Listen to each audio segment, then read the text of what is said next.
Hey worldly people and travelers of the world. Is Cape Town really the crime capital of South Africa? And this is a question that I ask because statistically, that's what they've said. To be honest with you, it's not true, because if you look around you and you just see what's happening, it doesn't make sense. And I think those statistics are being put out there just to politically bamboozle everyone some way or another. You can easily manipulate these statistics to suit yourself. Minister, thank you so much for joining me on this Sunday morning.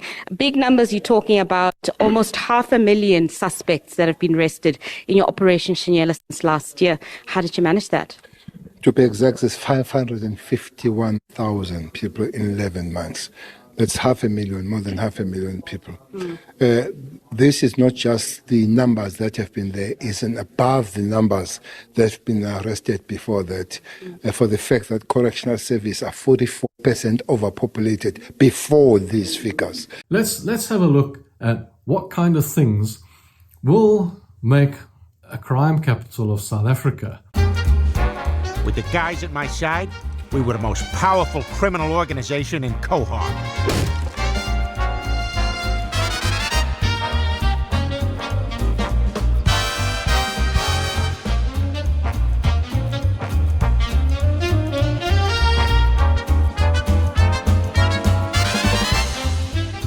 For example, crimes that are listed or reported in the different towns in the country. How many of them are actually reported? How many of them are actually investigated? How many of them are actually listed? Do they report every single crime in other towns in South Africa?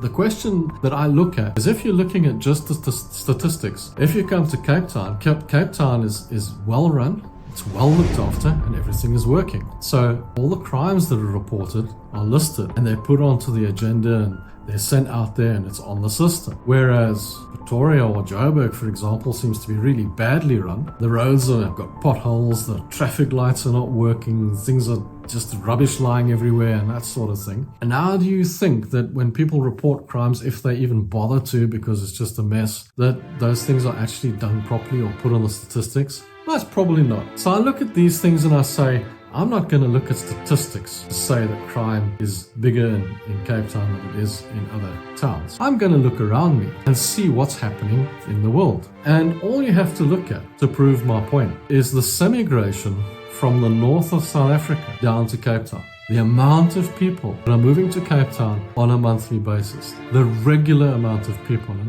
I'm telling you, it's more than 1,000 people per month coming down. They're flocking down here. There's no rental properties available. There's no for sale properties that are available. I mean, it's just gone through the roof with pricing. It's so expensive. And you can feel it for yourself. Now, I've lived north. I've lived here. So I've lived Pretoria, Joburg, Midrand, those areas. I know a lot of people have lived in Durban and those areas. And everyone will agree with me that's lived there, that's in Cape Town, that it's much safer here for us individuals. I don't know about you gangsters. I don't know how that works. You guys living in your really dodgy areas, dealing in whatever and shooting each other, that's not on my radar. What's on my radar is how safe is my family living in a town. When I lived up north, everyone I knew, including myself, would sleep at night and all we would hear was gunshots. And houses were broken into, people were shot in their homes, people were robbed on a regular basis. I was robbed on a regular basis. It wasn't safe to walk in the streets. In fact, when I would walk in the streets and I'd check out my family, I'd actually be watching them all the time to make sure that no one's going to try and mug them. So it was pretty scary living in those areas. Now you move to Cape Town and you can actually, children can walk in the streets, children can play in the streets, house alarms don't even need to be switched on.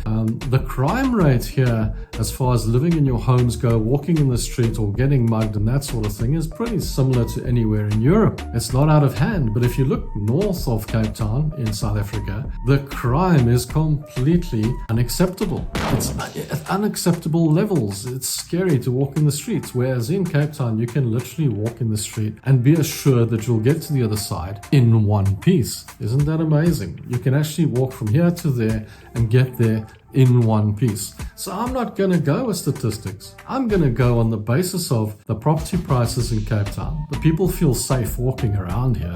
I mean, people love the town. There's lots of places to go. And everywhere you go, it's free and easy. There's houses here without electric fences around them. And in fact, there's some houses here that don't even have a wall in front of the house. Whereas if you go up north, every single house looks like a fort. There's a huge difference down here in the sense that you can effectively sit on the street, walk in the street, park your car in the street. All the roads are working. There's no potholes. All the robots or traffic lights, as we call them here, are working. Things are, the municipality is cleaning the streets, looking after the beaches, keeping the place clean. The place is well looked after, and even the poor people are looked after when they can be, the best way possible. I mean, they are offered help. If they don't accept it, there's not much you can do. But if they do accept it, there is help available. This is a different town. I believe that in South Africa, each province should be run like America. It should be run like a state. And each state should govern itself properly. And each state should have the right to have its own facilities, its own railways, its own bus services, its own police service, everything. At the moment, it's kind of run at a national level and the budgets are decided by the national level. But I do believe that these provinces should be allowed to govern themselves. And Cape Town would be,